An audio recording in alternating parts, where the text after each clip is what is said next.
just pure numbers, where do most people live? They live in communities. Okay, good. Yeah. Yeah, it's just like a numbers thing. Yeah. People, if people move to big cities because there's already people there. Even people live in small towns. People live. Some do. I'm moving to one. Exactly. So it's like, I mean, you don't find, it's the extreme exception, like Ted Bundy types that live literally completely isolated. Right. Yeah. Like. I felt like so big cities are proof of it, or just any sort of like thing like that. But also, if you live out in the country, there's always a place of gathering that people go to. Like if you live in a super remote area, there's somewhere people know that they can go to be around other people. Right. Good. Yeah. Usually situations in which someone has purposely isolated, not necessarily like living in a rural area but actively avoiding community, overlaps with various maladies, either just trauma or stuff like that. So when somebody avoids community purposefully, they're not a well-adjusted individual. Okay. Good. Yeah. It's like so. Psychology would have some things to say about that. Yeah, as well. there's something up. Yeah. Good. William. Maybe even just like what we've all experienced the last 18 months. Like, Yeah. Nobody was like, oh, quarantine. Yes, I've been waiting for this. For so Unless you long. were an introvert. But even then, like. Yeah, and I am, and it got to me after Yeah. like a year. I was like, okay, I'm ready to be around people. Yeah. Even if your preference is not to be that way, Right. you still seek that out eventually at some point in time. Right. Yeah, that's good. Good. All right. So here's some of the evidences that I found. Abraham Maslow's hierarchy of needs, where he goes with physiological, safety, belonging, community. And when we talk about community, would you like to be around a bunch of people who hate you? Is that what we mean by community? Really, what we're talking about when we say community is to be loved and to be around people who love you. That's the kind of community we want. So I read Maslow's book on Sunday, I think it was, and he's a lot more nuanced in his writing than this thing that everybody's seen when they were in 7th grade. Here's a quote from his book. He said, if both the physiological and the safety needs are fairly well gratified, in other words, they might not be fully, but fairly well, that's one of the nuances in the book, then there will emerge the love and affection and belongingness needs. Now the person will feel keenly as never before the absence of friends, or a sweetheart, or a wife, or children. He will hunger for affectionate relations with people in general, namely for a place in his group, and he will strive with great intensity to achieve this goal. He will want to attain such a place more than anything else in the world, and may even forget that once, when he was hungry, he sneered at love. So he's saying that when you've got your more basic needs met down here, then you can actually think about this sense of belonging. And maybe one of the critiques of Maslow is that can you have some of these lower needs met unless you already had a sense of belonging? You know what I mean? Like, my community has helped me with these things below community. So that would maybe be a little bit of a critique on that. But you see his point, though, is that one of the needs that humans have is this sense of belonging. Another one that I found was from a TED Talk. You guys like TED Talks? That's how they talk. Right? They have to stay in that circle, and it's always like they have to be very well polished and ask good questions to think about things. And so Robert Waldinger, I don't know if you guys saw this one. This is an interesting one. But he said the Harvard study of adult development may be the longest study of adult life that's ever been done. For 75 years, we've tracked the lives of 742 men, We've learned that social connections are really good for us and that loneliness kills. It turns out that people who are more socially connected to family, to friends, to community are happier, they're physically healthier, and they live longer than people who are, less connected. And the experience of loneliness turns out to be toxic. People who are more isolated than they want to be from others find that they are less happy, their health declines earlier in midlife, their brain functioning declines sooner, and they live shorter lives than people who are not lonely. And the sad fact is that at any given time, more than 1 in 5 Americans will report that they're lonely. Are you guys aware of that study? It's the oldest study that's been done in the United States, like sociological study. And after studying for 75 years, we found this bombshell idea that we need community. Wow, didn't think that you'd figure that one out. Sorry, I'm not. It's just like after this really long time, it's like we knew that. So, anyways, all right. So those are some evidences for that. You guys have kind of already shared. Do you guys have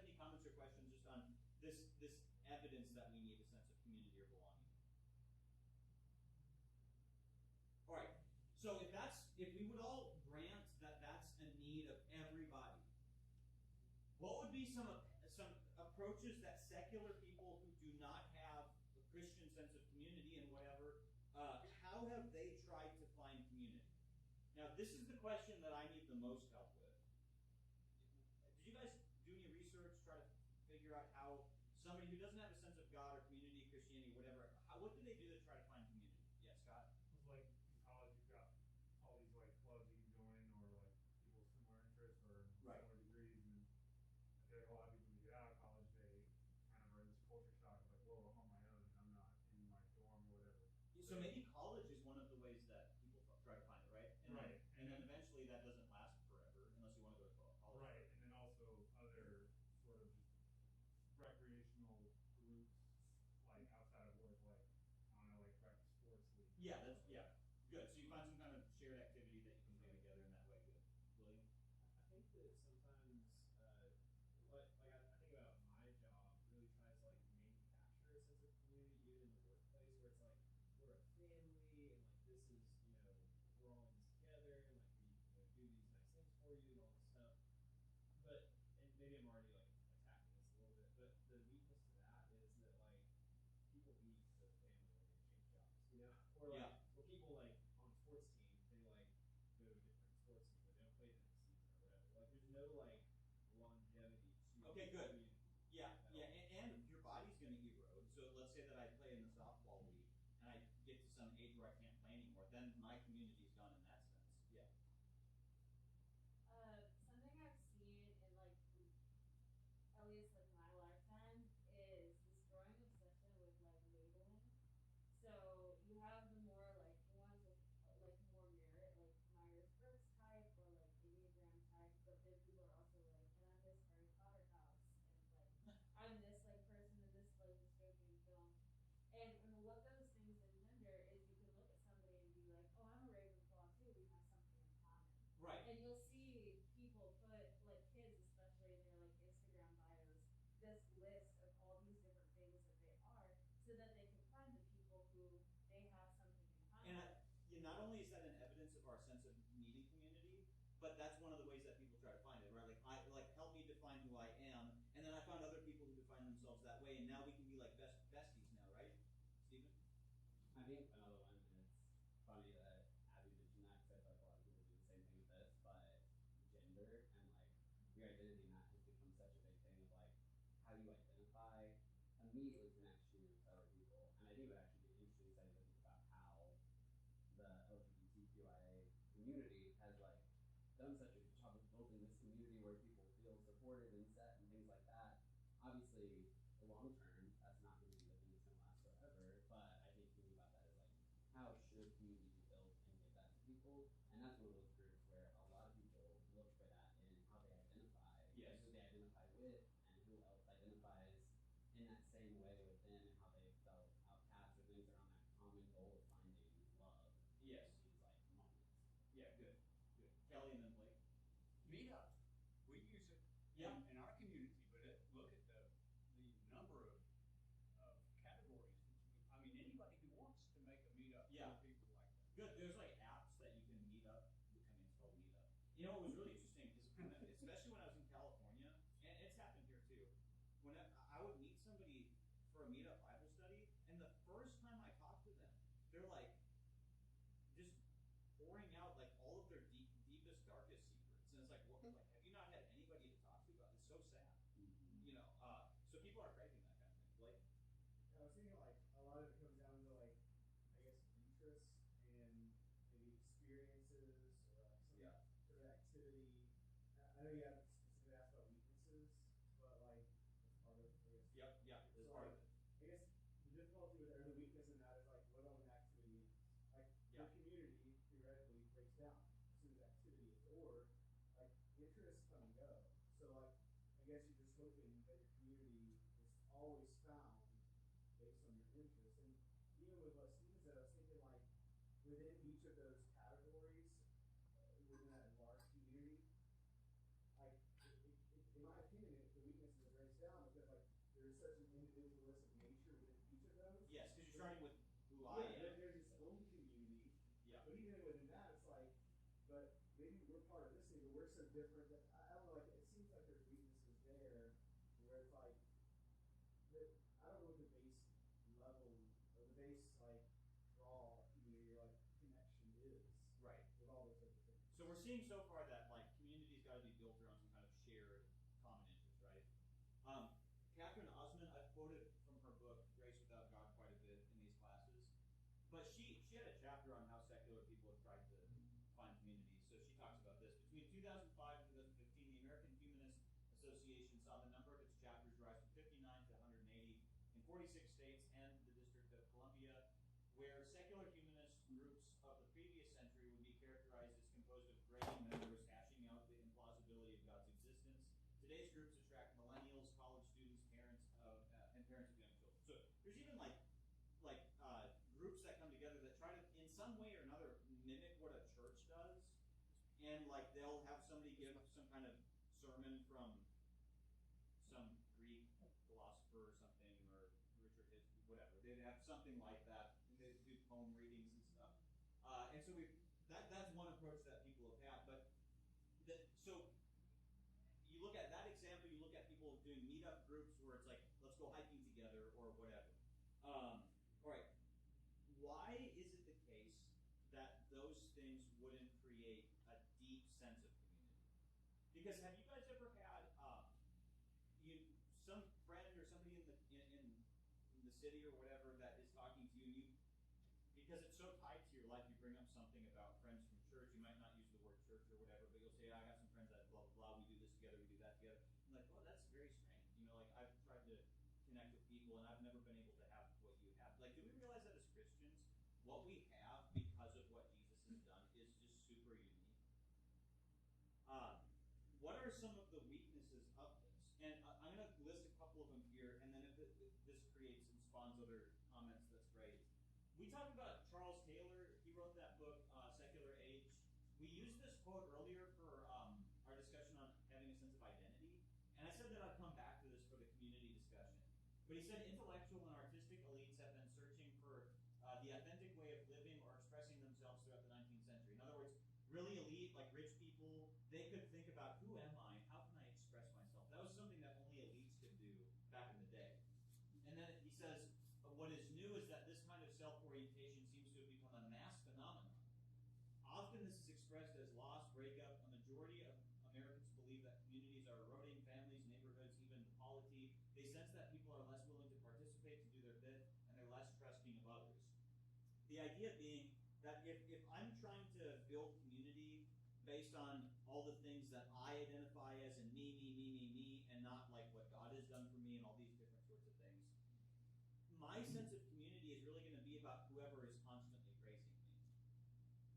And I'm no longer going to be concerned with serving other people or anything like that. So the secular approach, that's one of the problems that you see there, is that when you are self-oriented, how can you ever help somebody else feel like they're part of a community? All right, so that's one critique of this. Catherine Osman said this. She said, I had ethics and values. I knew myself to be a good and moral person, but without a label and the structure of a community, I had no validation for my way of living and seeing the world. And that's in that same chapter that we talked about earlier. Antonia Bloomberg from Huffington Post said, secular individuals have to build their own communities. Religions come equipped with covenantal rituals that bind people together, sacred practices that are beyond individual choice. Secular people have to choose their own communities and come up with their own practices to make them meaningful. So you think about like even taking the Lord's Supper together or singing together. Time magazine in like 2013 had an article about the community building components of singing together. Like barbershop quartets and stuff, when these four guys sing together, like the kind of, deep sense of relationship that they have from something like that. Well, we've got something that God tells us to do that every week. And God tells us to take the Lord's Supper every week. And yeah, Tim? I was going to say, I think too, with these sacred rituals, there is a certain binding of souls that occurs across time and space. So any community that is based on anything that isn't transcendental and sacred is going to fall apart when you introduce the time and space element.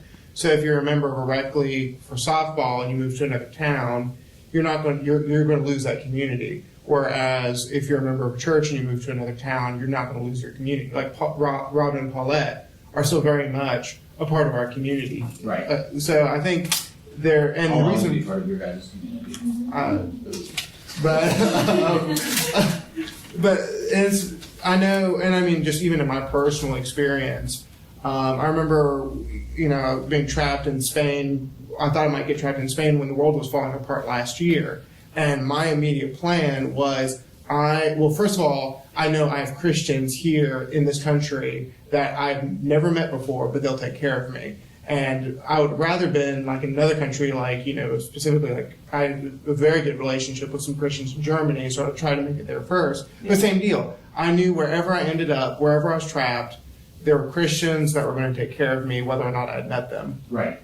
But do you get, there's even, denominational folks that don't feel like they have that sort of thing. Like, let alone, so my favorite sports team is the Philadelphia Eagles. And I flew back from Annapolis a couple weeks ago. And that was the day that the Eagles just destroyed the Atlanta Falcons. It was the day before. So I was in the airport on Monday morning when I flew back, and there was a bunch of Eagles fans everywhere, because they had flown in from Philly. And whenever I saw them, I was like, yeah, go Eagles. So, instant connection, right? Would I share with them my sins and ask them to pray for me? Would I, there's a certain kind of shallowness that is inherent in building community off of perishing things. It can't go super duper deep.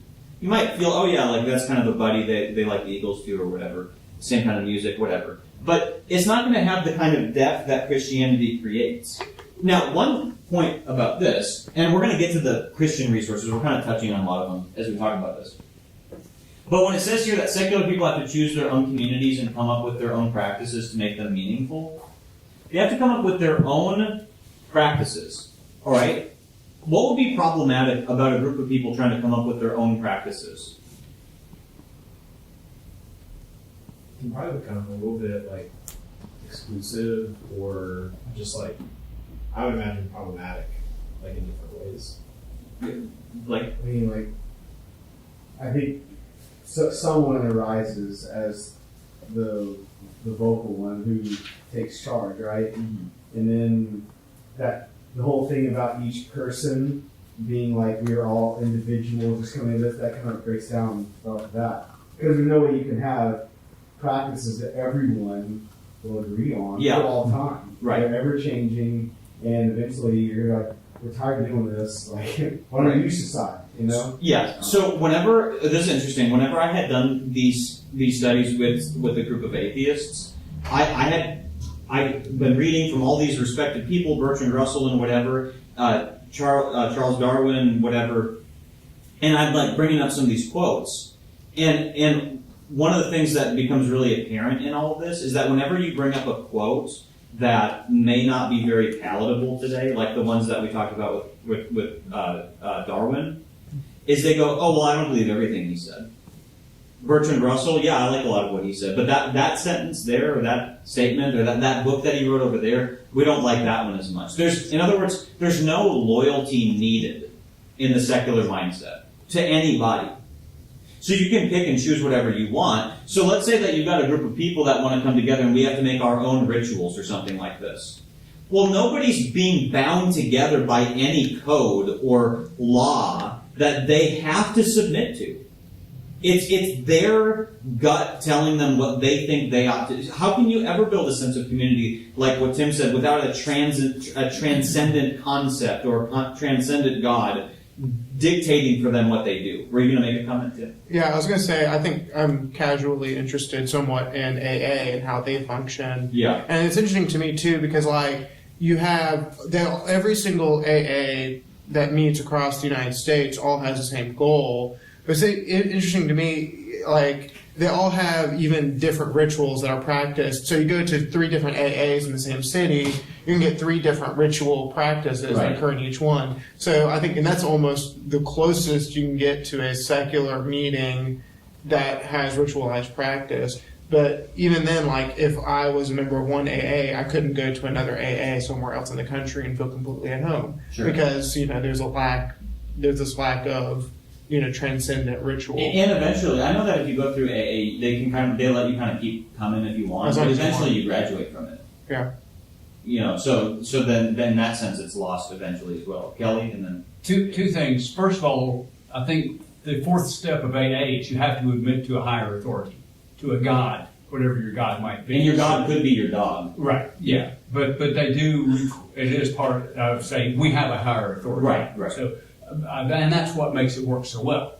Because, Yeah, so at least like psychologically, you've got this concept of a transcendent thing. Yeah, and of course, Will and Bill, the founders, were Christian, or they had a Christian worldview. Right. Yeah. So, and then what goes